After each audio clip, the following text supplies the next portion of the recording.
ነው አንድ ቀን ምን አለኝ ታውቂያለሽ አለ ኮኮ ያውናቴን ነው በተቆምና ፈጠጥ ተብለሽ በተተያዩ ጭው አርገው ነው የሚጥሉሽ አለኝ አይን የሰዋይ እንዴ ስትታይ አንቺ ብቻሽን ነሻለ እነሱ ብዙ ናቸው ሲያውሽ ይጥሉሻል አለ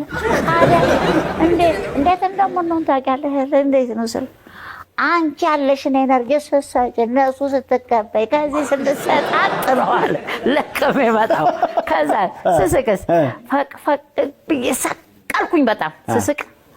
አይ እንደው እኔ አንቺ የምትገርመኝ ነገር አለኝ አሁን ሰው በእውነት ነው የምልሽ ስፖርት ይላል አንቺ የምታረጊው ስፖርት ከሁሉ ይበልጣል ምንድን ነው አይውልሽ እንግዲህ አካካካ ስትይለታል እና ጉበት እና ሳምባ እና ጠቅላላ ሲሉ ያኔ ነው ስፖርት ማለት